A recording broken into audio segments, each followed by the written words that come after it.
Hello बच्चों, let's read this question. So this question says a block of mass capital M is suspended by string A from the ceiling and another string B is connected to the bottom of the block. If B is pulled on steadily, अगर हम इसको constant से move पुल कर रहे हैं, बाहर की तरफ खींच रहे हैं, तो हमसे बोल रखा है कि A breaks earlier, B breaks earlier, कौन बताना कि कौन पहले आपको टूटेगा, ठीक है। तो देखिए बच्चों, इस क्वेश्चन का की कॉन्सेप्ट ना आप क्या लिख लीजिए, टेंशन लिख लीजिए, टेंशन लिख सकते हैं, ठीक है, या फिर maximum allowed value of tension भी लिख सकते हैं, ठीक है। तो this will be the key concept, या फिर ब्रेकिंग स्ट्रेस भी लिख सकते हैं, ठीक है, ब्रेकिंग स्ट्रेस भी लिख सकते हैं। देखिए बच्चों, इस क्वेश्चन में बोला गया ना कि एक ब्लॉक है, मास एम के, सस्पेंडेड बाय, ये आपका कोई ब्लॉक है, ठीक है। इसका मास कितना आपका एम, ठीक है, कैपिटल एम मास इसका। It suspended bye string A from the ceiling, ठीक है।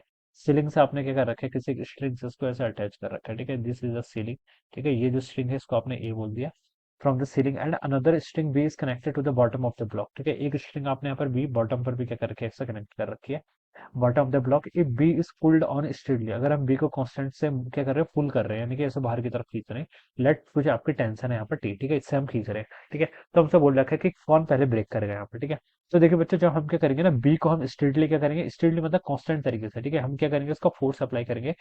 तो देखिए बच्चों, यहाँ पर देखिए आपका टेंशन कितना है, टी के इक्वल है, इसका देखिए मास कितना है, एमजी के इक्वल है, ठीक है। तो मैं बता सकता हूँ, देखिए अगर मैं सिर्फ ए पर देखूँ तो ए पर देखिए जो नेट टेंशन होगी वो कितनी होगी, ठीक है। बी पर आप देखिए इसको टी से खींच रहे हैं, ठीक है, तो बी पर आपका टेंशन लगेगा टी, ठीक है।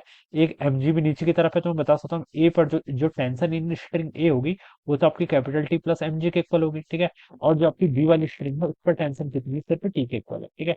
तो मैं ये बच्चों को बता सकता हूँ कि जो आपकी टेंशन है यहाँ पर, मैं देखिए अगर ऐसे लिखूं, टेंशन इन स्ट्रिंग ए, ठीक है। स्ट्रिंग ए पर देखिए बच्चों आपकी कितनी टेंशन होगी, स्ट्रिंग ए पर टेंशन आपकी एम जी प्लस आपका टेन टी के इक्वल है, ठीक है।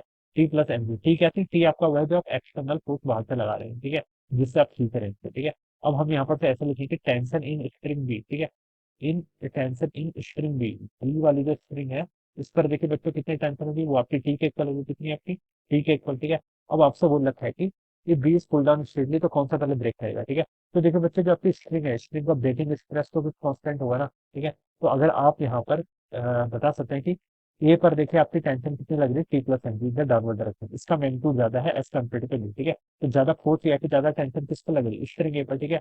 ब्रेकिंग स्ट्रेस दोनों का सेम है, तो मैं बता सकता हूँ कि जो ए वाली स्ट्रिंग होगी उस पर ज्यादा स्ट्रेस लग रहा है, तो इसके कारण ये क्या पहले आपकी पहले टूटेगी, ठीक है। तो हम यहाँ से लिख सकते हैं, जो आपकी स्ट्रिंग ए है, string A will break earlier, string A will break earlier, ये आपकी क्या करेगी, पहले टूट जाएगी, ठीक है। ये आप यहाँ पर कैसे लिख सकते हैं, तो देखिए वैसे ऑप्शन में लिखे तो ए ब्रेक्स अर्लियर देन बी लिखा है, तो फर्स्ट वाला करेक्ट है, सेकंड हो नहीं सकता, बोथ ब्रेक साइमल्टेनियसली, ये भी रॉन्ग है, नॉन पॉसिबल। तो ए वाला ऑप्शन यहाँ पे क्या होगा, इसका राइट होगा। तो बच्चों आप लिख लीजिए कि option one will be the correct answer. I hope you understood this concept, all the best.